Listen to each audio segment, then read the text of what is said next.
Watu walikuja wakituambia mambo ya housing, wanadai kujengea mwananchi manyumba. Hizo nyumba sisi kama wananchi hatutaki hiyo mambo ya housing kwa sababu haitusaidii. Kila mtu hapa ukimuuliza, kila mtu anatoka kwake. Ni nani anaenda kuishi hizo nyumba? Zile zenye zimeisha. Tumeangalia juzi ya Kilonchi huko Nairobi, Mkuru wa Njenga, hakuna watu wameingia pale. Mbona wanasukuma wa Kenya walipe hiyo pesa ili wafanye nini? Waingie kwa hizo nyumba. We don't want that project of housing. Kitu ya mwisho, watu walioko kwenye serikali wanateseka kuliko mwananchi ya kawaida. Ile pesa mtu anakatwa ni kama taksi inaenda mingi kuliko mshahara ya kawaida. So sisi kama vijana wa nchi hii ya Kenya tunapenda Kenya, ndio maana tunakuja kwenye streets tujaribu kusukuma hii serikali so that it can deliver.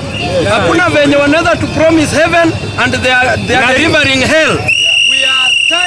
Tumechoshwa na extrajudicial killing, tumechoshwa na abduction. Don't kill us. Leave us to demonstrate peacefully. Tumechoshwa na Christopher Mwenga, mkazi hapa Kisii. Kitu ambacho kimetuleta hapa ni kuandamana, si eti kuuana. Sisi hatutaki maaskari watuue, na sisi hatutaua maaskari kweli.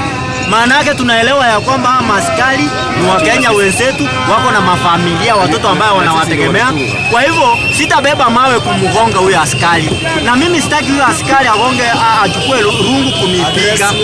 Mimi najua hapa Kisii wa tunaandamana peacefully, hakuna hata kuchoma kitu ya mtu yoyote. Mtu ambaye mimi nakosoa kabisa kwa serikali ni Murkomen. Murkomen hajui kuongea hapo. Akiwa kwa hiyo kiti hajui kuongea. Ni heri Ruto amtoe huko. Wakati anasema ya kwamba watu sisi maaskari waue sisi, badala aseme ya kwamba hiyo serikali itatue mashida zetu zenye tuko nazo. Yeye anasema maaskari waue sisi.